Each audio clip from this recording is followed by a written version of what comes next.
What is it filming right now?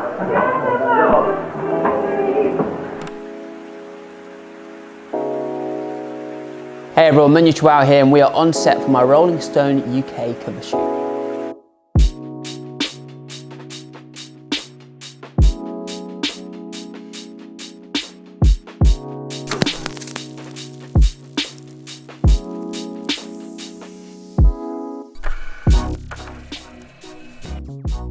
So I'm a visualizer, you know, I really like to sort of picture, you know, what's the ideal situation, like what are my dreams, and I've got like a little vision board where I pin them all on. This is crazy right now having this conversation because I had a Rolling Stone cover on my vision board. It is KSI topless.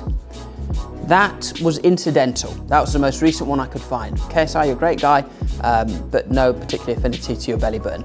You know, I've come to realize that, you know, we often make fun of people who kind of like manifest or visualize and stuff, but in my own personal journey, I was quite grumpy, you know, I wanted to be a TV presenter, I was struggling to break into the industry. And, you know, sitting and thinking about what the ideal outcome would be and, you know, visualizing and having my vision board was just a way for me to be like, come on, what's a more positive version of myself? What's like a best case scenario? Sometimes for me, the most exciting part of manifesting, or manifesting as I call it, is you never quite know how the thing on your vision board is going to come into play. So I've got a picture of The Rock on there because, you know, I grew up watching wrestling, man. WCW days, I was watching this man drop elbows left, right, and center. And I thought, you know, maybe one day I'm going to be in a BAFTA-winning film with this man. It's going to be the greatest, most emotionally touching performance of all time. In the end, I ended up playing an animated corgi alongside him in a kid's film. But you know what? The universe works in mysterious ways, and I'll take it. The Rock did the iconic people's eyebrow.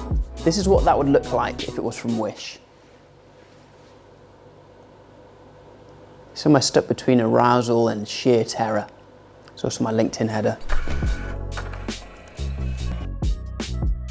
So I tell people I'm a satirist because I very much see my work as, you know, criticising social issues, or at least holding up this massive mirror to society and saying, here's some of the stuff we're not so great at. And that's kind of like a brand of comedy that I really enjoy because, you know, I think it's important to say something. I think it's important to keep the world spinning the right way, if that makes sense. And for me, that's through comedy. You know, what I've realized is, you know, I've lived in a lot of places, I've met a lot of people. Humor's a language that connects everyone. And so sometimes if there's opinion that I think's worth sharing, I'll always put it in comedy because it's just so much easier to digest. There's this metaphor that I've been running with, and I know it's completely wrong, but it makes sense to me.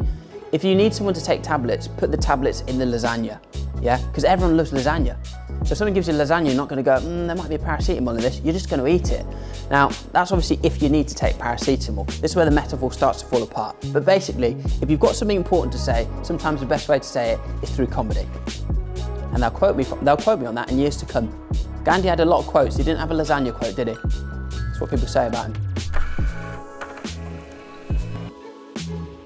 The thing I love most about comedy is it's a universal language, so you don't know who you're going to reach and where and how they're going to come into your life. So just through making videos in my room, this is crazy to me. I'm making videos in my room, it's literally a broken tripod with a bit of sellotape around it, but you know, I've had conversations with Trevor Noah through that about some of my work. You know, like I said, I've done stuff with The Rock. There was a time that Doja Cat and Meek Mill were quoting bars from a fictional posh drill rapper from Norfolk.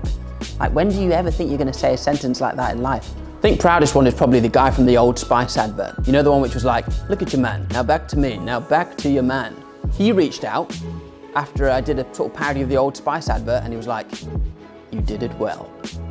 And that has been tattooed onto my lower back.